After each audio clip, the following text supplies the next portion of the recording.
Cá Entre Nós, com Nelson Marques.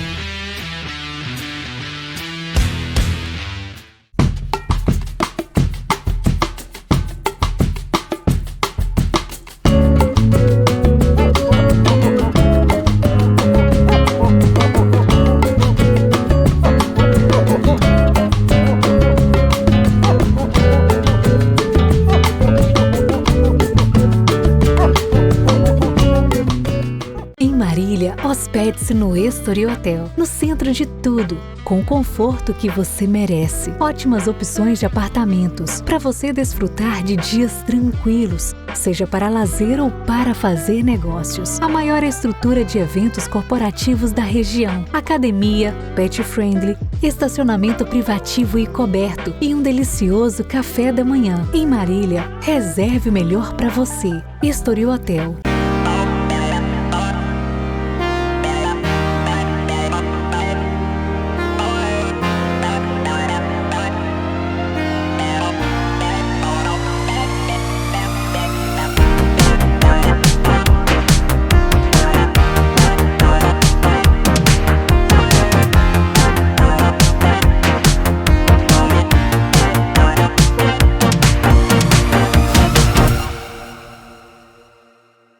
Olá pessoal, estamos iniciando mais um Cá Entre Nós.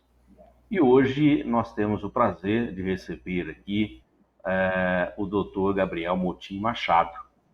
Nós vamos abordar aqui um tema extremamente atual e de grande relevância para profissionais da saúde e também para a sociedade em geral, que é a responsabilidade médica e a judicialização da saúde.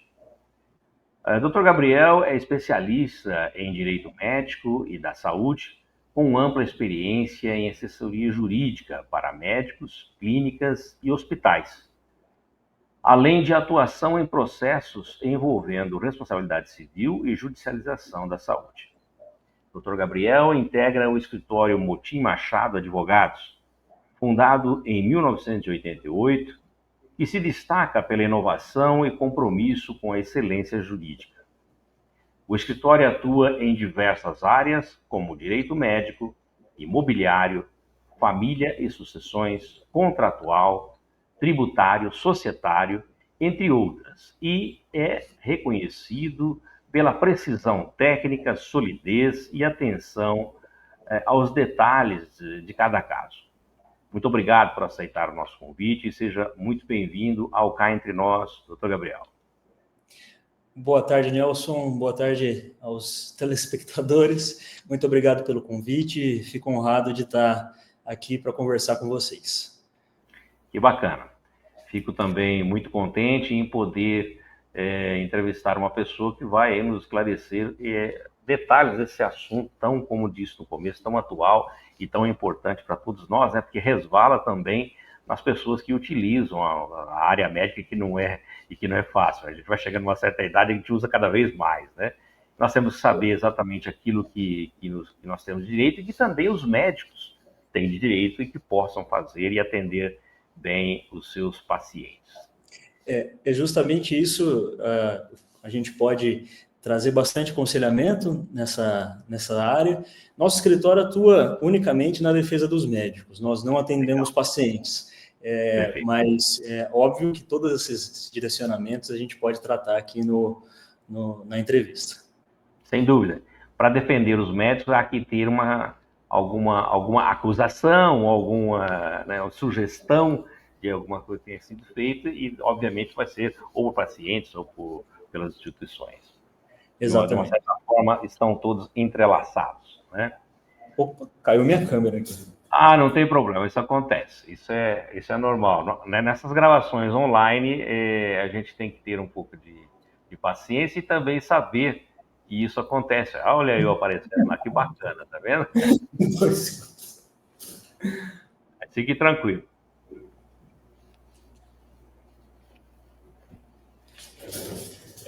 Acho que foi... Tá resolvido. É resolvido, tá vendo só? Isso é muito Vamos bom. ver se acontece novamente. Não, fica tranquilo. Isso não é motivo de cortes, tá? As pessoas sabem que nós estamos aí ao vivo e isso acontece. Isso é muito importante. Ô, doutor, Perfeito. mas vamos começar aqui o nosso bate-papo e eu gostaria de começar fazendo a seguinte pergunta. O que exatamente significa responsabilidade médica no aspecto jurídico? Responsabilidade médica não é sinônimo de culpa automática do médico. Começa por aí. Basicamente, como o médico responde perante os atos dele durante o exercício da profissão. Basicamente é isso, responsabilidade médica. O médico, ele é responsável por curar o paciente diretamente, mas ele não é responsável pelo resultado. Ele é responsável pelo processo, pelo zelo nesse cuidado, e ele é responsável por tomar todos os cuidados e precauções para que surja o melhor resultado possível. Mas a responsabilidade médica acontece desde esse momento inicial. Peraí, acho que não vai dar certo. Deixa eu ver se é assim melhor. 2 segundos. Acho que assim está melhor. Bom, vou continuar assim. Pronto, tranquilo. É basicamente isso que é. Ele... Onde eu parei mesmo? Você consegue me lembrar? Responsabilidade médica. Exatamente que não existe uma culpabilidade direta do médico, sim, Exato. é um acolhimento.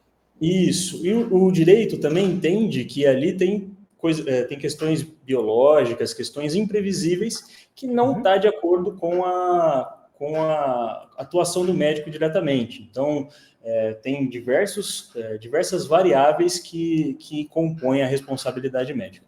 Mas é basicamente o dever que o médico tem de responder perante os seus atos na sua atuação com os pacientes. É basicamente isso. Legal. Doutor, muitas vezes nós ouvimos falar em erro médico. Outra coisa.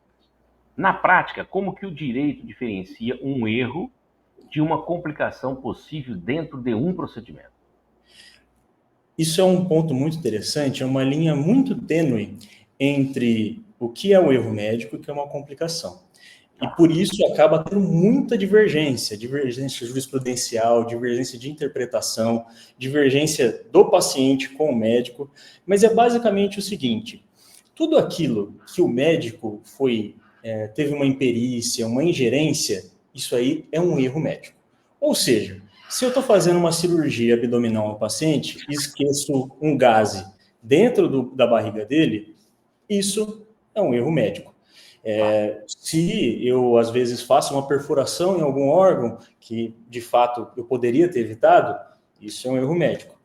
Mas se o paciente não tem um resultado esperado, se o paciente tem uma complicação no sentido de ter uma infecção depois de uma cirurgia, que seguiu as normas, que ele conseguiu manter a higiene, conseguiu manter o método correto, então isso não se enquadra como erro, e sim como complicação. É aquilo que foge do alcance do médico fazer.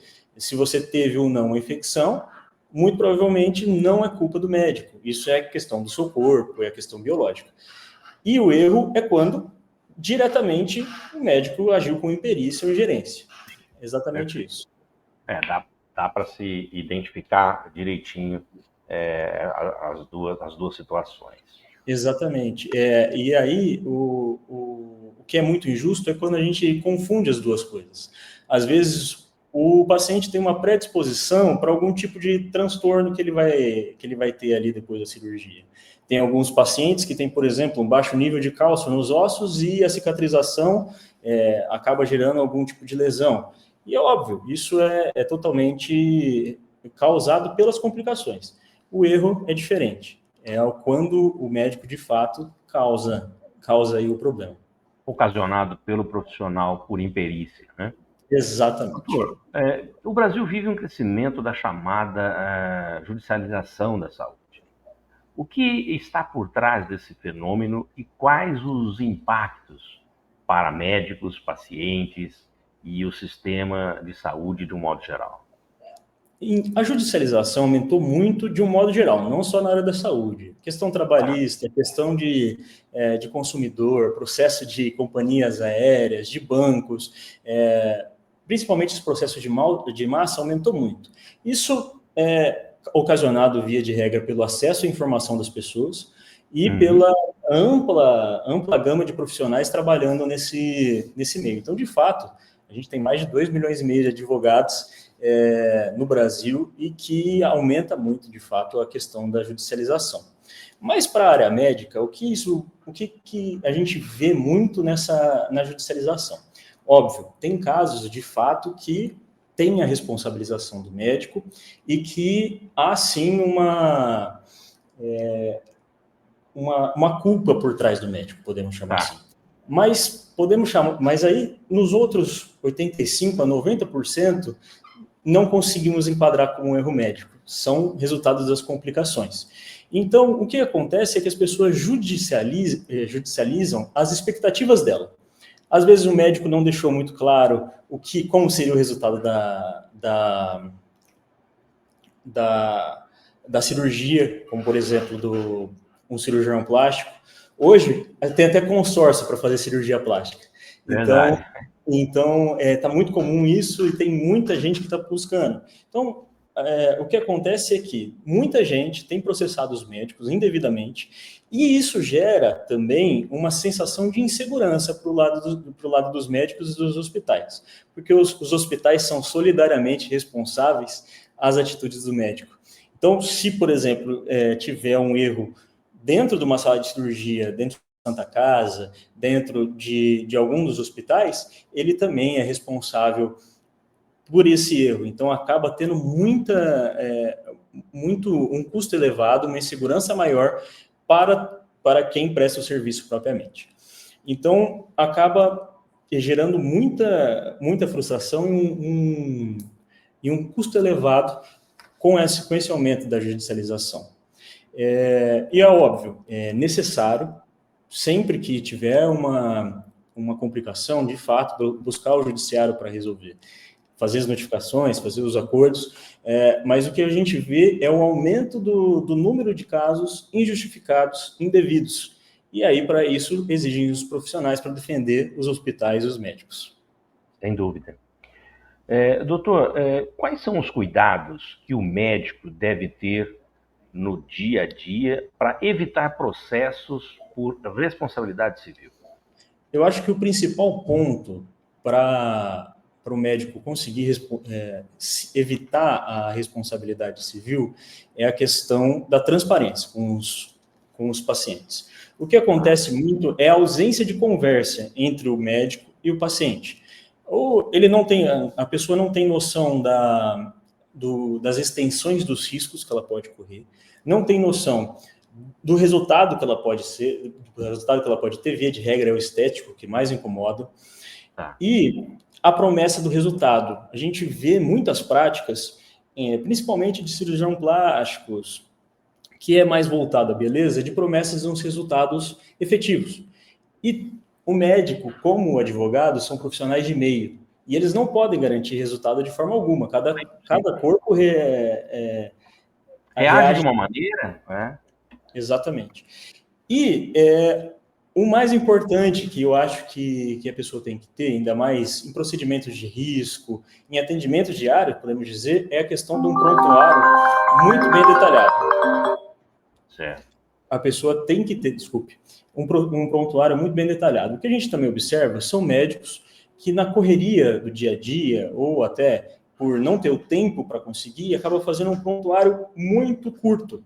Ele não consegue preencher o prontuário de uma maneira adequada, ele não o faz de uma maneira que seja claro para as outras pessoas entenderem e deixa brechas para a interpretação. Então, é basicamente isso que o médico tem que se preocupar no dia a dia. E é óbvio, se ele precisar de uma consultoria maior, precisar de um apoio maior devido ao grande número de cirurgias ou o grande risco da sua especialidade, é necessário procurar um profissional adequado para conseguir adequar todos os riscos e conseguir que isso esteja de acordo com as normas e que ele evite processos. Eu acho que, de uma maneira geral, acho que os profissionais devem estar sempre alicerçados, né, também com a parte jurídica, porque sempre novidades tem, né? E como o senhor falou aí de prontuário, é o que às vezes a gente vai preenche aquele monte de coisa, e os médicos têm aquilo que pode, que não pode, você está ciente que isso vai acontecer e tal, então esses prontuários a gente vai preenchendo, a gente acha que é muita coisa, mas é necessário. Então, eu tenho uma pergunta sobre o prontuário, né? O prontuário médico ele é frequentemente citado como peça fundamental em processo. Qual é a importância dele juridicamente?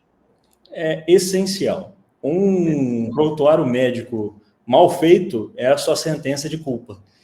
Se você não tiver, se o médico não tiver feito de forma adequada o prontuário, não ter descrito minuciosamente cada um desses detalhes, pode ter certeza que vai dar brecha para a interpretação e que vai servir como pedra de tropeço para ele. Então, a importância do prontuário médico é basicamente o escudo que o médico tem. É ali a palavra que ele pode colocar, ele pode escrever, ele pode determinar como foram cada um dos atos que ocorreram. Então, ali começa a produção de prova. Nesse primeiro momento, a produção de prova já começou. A gente fala que a gente tem urgência de instrução para ter a produção de prova, só que essa prova é produzida no dia do acontecimento. Então, se o médico não tiver... E antes do acontecimento, né? Como diz, né? Bem antes. Exatamente, e antes do acontecimento. Às vezes, se um paciente está internado e tem uma complicação, se não tiver descrito o que aconteceu na complicação dele, pode ocasionar uma responsabilidade para o médico por não saber exatamente de onde veio o problema. Então, isso é extremamente essencial.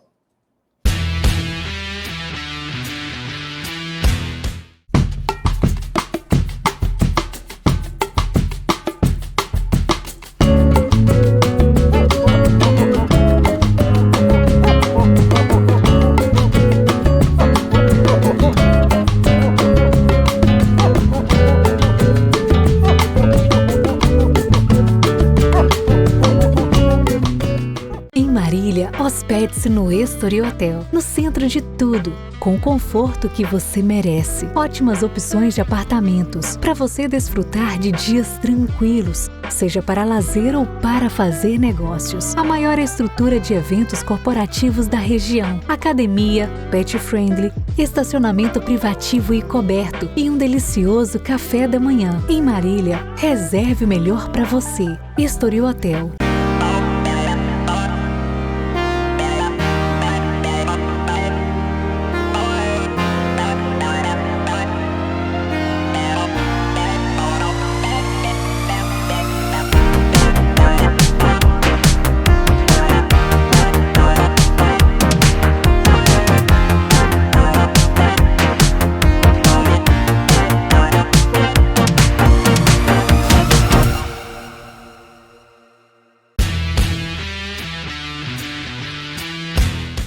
Em tempos aí de telemedicina, quais são os principais riscos legais e cuidados necessários que o médico deve tomar? A questão da telemedicina aumentou muito o acesso a profissionais bons, com especialidades que antes a gente só conseguia encontrar na capital, como por exemplo. Tá. Eu consigo fazer uma consulta com um cardiologista do Einstein, hoje à tarde, sem sair daqui da minha cidade de Marília, sem problema nenhum. Só que isso também aumentou muito o ruído de comunicação entre as partes. Então, o que antes a pessoa ia ao consultório médico e ali ele tinha um contato com o médico, conhecia a secretária, e ali ele tinha um acompanhamento, às vezes os profissionais, os médicos, deixam de dar um atendimento adequado em razão dessa telemedicina. Então, às vezes não enviam as receitas de forma correta, às vezes não é tão transparente por conta do tempo reduzido e por conta desse distanciamento que a telemedicina causa, de passar realmente os riscos, de passar ali as possíveis alterações que podem ocorrer em razão do trabalho do profissional. Então, o que o médico precisa, que é atuante na telemedicina, É basicamente ter um prontuário, se possível até uma gravação das consultas, ele pode ter uma transcrição das consultas, isso é muito fácil de ser feito hoje em dia, a depender da forma como ele atende, por qual meio ele atende. Então, ele precisa ali ter uma atenção redobrada em relação à comunicação dele. Fora isso, telemedicina é uma das maravilhas que nós temos aí. Eu achei interessante. Eu apenas tenho como se precaver aí com a parte jurídica, sem sombra de dúvida. Eu pego por um outro lado, a telemedicina ela é super importante, como o senhor mesmo disse, pode fazer entrevistas com uma pessoa em outro país, como nós estamos fazendo agora, você está em Marília, estou aqui em Campinas, fazendo uma entrevista com um profissional de direito. Na saúde, eu acho que o cuidado é um pouquinho maior, né? Mesmo por conta da humanização, né? Aquele atendimento mais, por telemedicina, assim, eu acho um pouco mais frio. Por mais interessante que seja, mais atenção que o médico dê, eu acho que fica um negócio, quer dizer, eu acho que é uma questão de costume. Eu acho que isso também é uma questão do médico se propor a fazer isso. E, se não me engano, tem um estudo americano que 40% dos processos contra hospitais e médicos são evitados com simples pedidos de desculpa. Se o médico tem essa humanidade de conversar com o paciente, de pedir desculpas, de se importar com ele de fato, 60% de chance a mais do paciente não te processar, por mais que você tenha cometido o erro.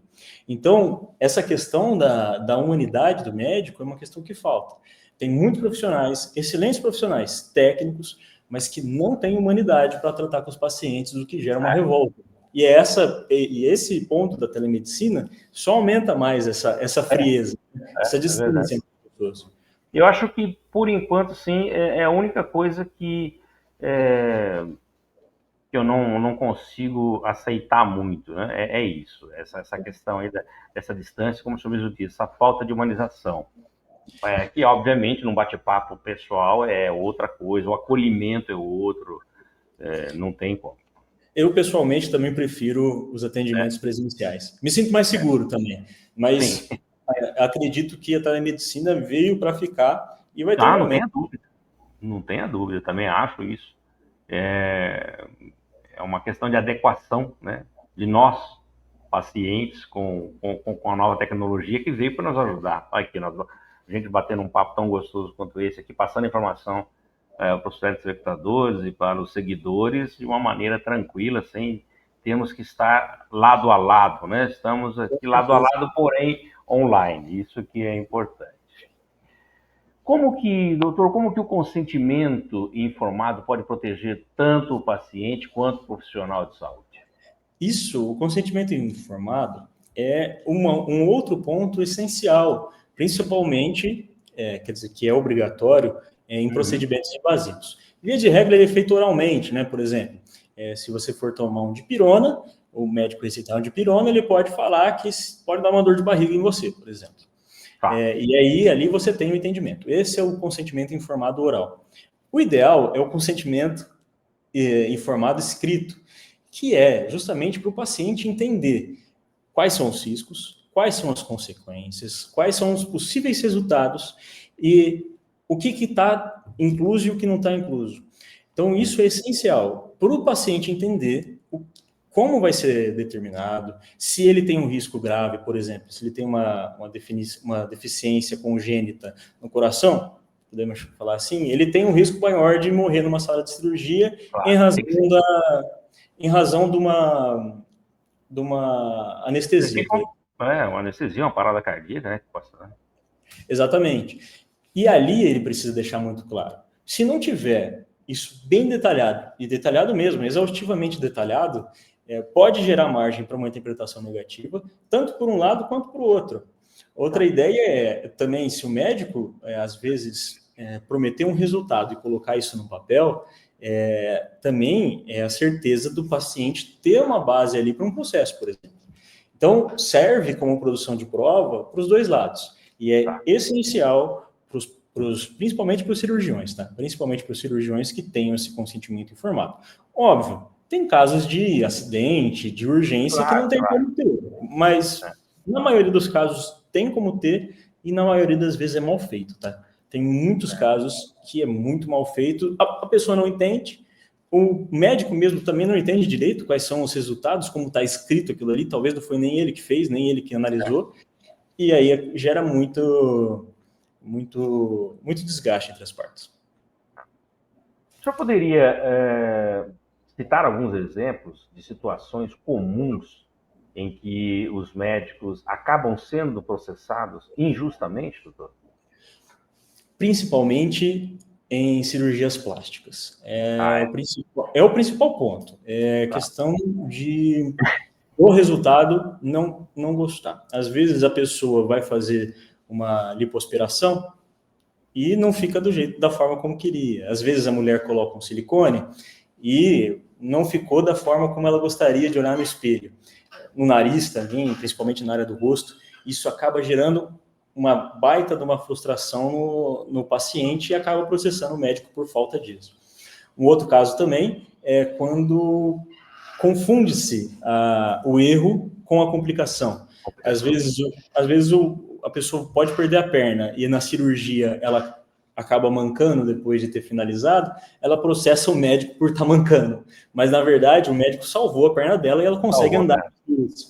Então, isso também é um caso muito comum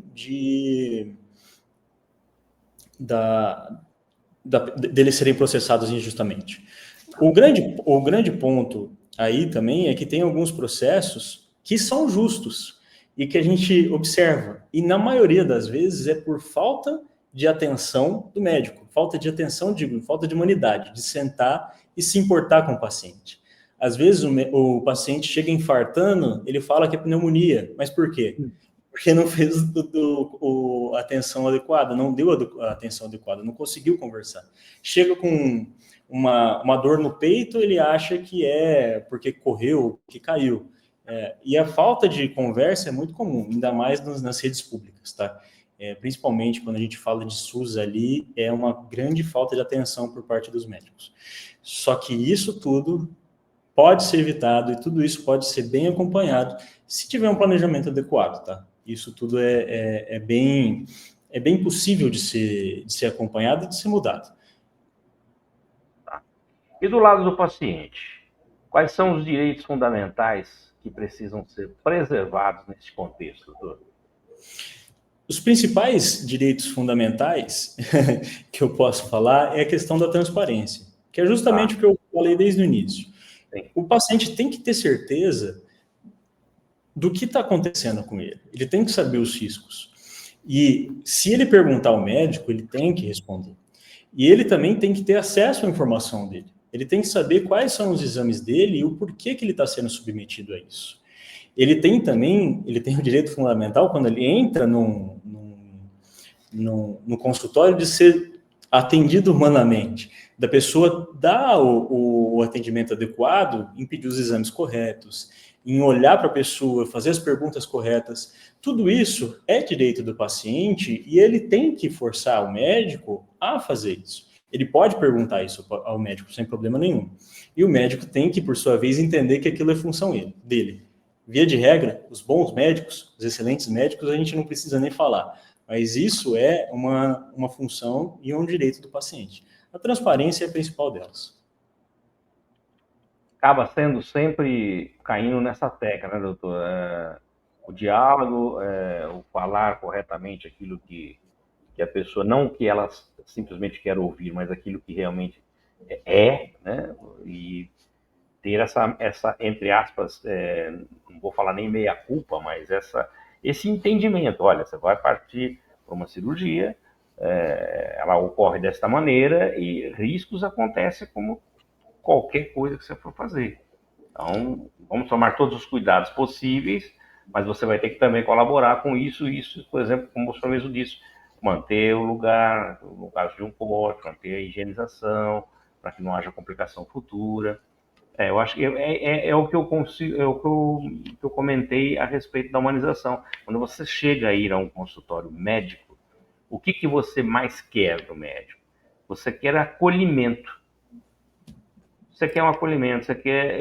Eu vou procurar, da mesma forma como eu for procurar um advogado.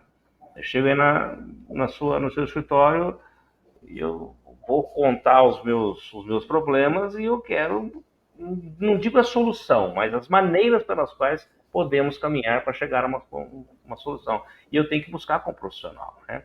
Então, Fazer às uma vezes... expectativa.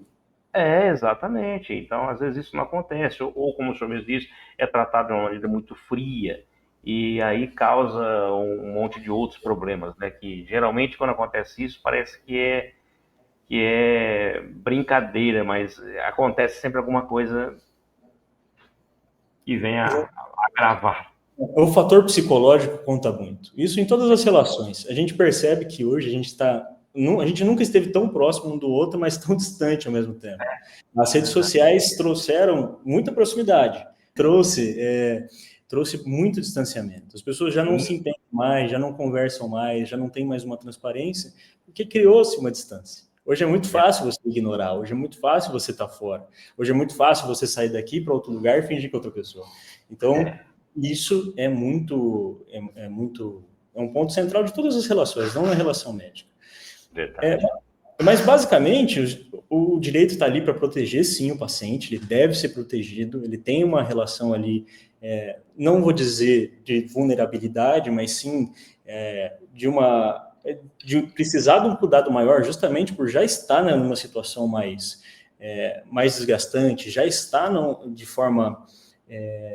já está desgastado, já está cansado. Fragilizado, né? Exato, fragilizado, mas isso não permite transformar o médico no responsável absoluto, tá? Por mais que haja, de fato, ali uma questão entre a comunicação, que precisa ter essa comunicação, a falta dela não obrigatoriamente condena o médico. Às vezes pode evitar o processo, mas não é uma certeza de condenação por ter acontecido isso. Perfeito.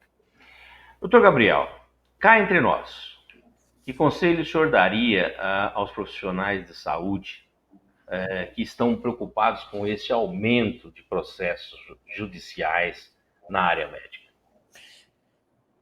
Basicamente, não se deixe intimidar por essa questão dos processos. Continuem trabalhando com técnica e humanidade. Façam isso de maneira consciente. Escrevam os prontuários de maneira correta. Se preocupe em escrever e detalhar tudo aquilo que você está fazendo. Deixe claro para os pacientes. Não prometa resultado, de forma alguma. Faça isso através do consentimento informado. É difícil quando a gente vê um médico injustiçado, que foi condenado, às vezes não por um erro propriamente, mas por um erro na produção da prova. E ele dedica anos da vida dele que pode ser tomado, inclusive ele pode perder o CRM dele, ele pode perder o registro na ordem dos médicos, ele pode perder a questão, ele pode ser condenado inclusive criminalmente por conta disso, por conta de uma produção de prova errada. Então, e também por parte dos pacientes, é necessário entender que o médico é um aliado, ele não é seu inimigo, ele está ali para salvar a sua vida. E eu falo aqui que, no final, defender o médico é defender a medicina, e defender a medicina é defender a própria vida. Então, a gente tem que ter muito cuidado com essa defesa, tem que tomar muito cuidado com a forma como nós expusemos os nossos casos, temos que tomar muito cuidado na produção das nossas provas, porque no final a gente está defendendo a vida ali. E o principal que os médicos falam muito é a questão da transparência. Seja transparente, claro, e se importe. Não é fingir que se importa, é se importar, de verdade. Perfeito. Doutor Gabriel, olha, foi muito bacana ter o senhor aqui no nosso programa hoje e poder passar essas informações tão relevantes aí com respeito à judicialização da área de saúde e explicar direitinho como é que funciona tudo isso, né? E sempre dizendo, resumidamente, o que importa em todas as áreas de atuação é o diálogo, a humanização, você ter o acolhimento e, enfim, você ser recíproco com aquilo que as pessoas estão procurando. Pode evitar um monte de complicações, né? Com Doutor, certeza. eu vou colocar aqui agora os seus contatos para que as pessoas possam falar diretamente com o senhor, caso queiram, né? Conhecê-lo melhor ou até fazer uma consulta e visitá-lo no seu escritório. E, enquanto isso, eu gostaria que, por gentileza, o senhor deixasse uma mensagem para os nossos seguidores, os nossos telespectadores que estão nos ouvindo neste momento. Creio que, apesar de todos os tropeços e as dificuldades, os médicos são nossos principais aliados. Proteger o médico é proteger a medicina, e proteger a medicina é proteger a vida. E, quanto a isso, é fundamental que nós tenhamos consciência em relação a isso. Muito obrigado. Legal. A gente que agradece aí a sua gentileza. Bom, pessoal, eu conversei aqui hoje com o Dr. Gabriel Motim Machado, que pôde nos esclarecer aí um monte de dúvidas a respeito aí, como eu disse, da judicialização da área médica, né? Quero lembrar vocês que nos acompanhem, continuem nos acompanhando aí nas redes sociais, e também nos enviando os seus e-mails, sugerindo aí as pautas a serem tratadas aqui no nosso programa semanalmente. Nunca é demais dizer que se você ainda não se inscreveu no nosso canal, por favor, inscreva-se, ative o sininho para receber as nossas notificações, aproveita que você está por aí, deixa aquele like para o nosso programa e divulgue os nossos vídeos nas suas redes sociais e também nos seus grupos de WhatsApp. Dr. Gabriel, mais uma vez, muitíssimo obrigado por sua gentileza em estar aqui no Cá Entre Nós, e também a todos que ficaram conosco agora, nosso obrigado, e até a semana que vem com uma nova entrevista. Solta a vinheta. Cá Entre Nós, com Nelson Marques.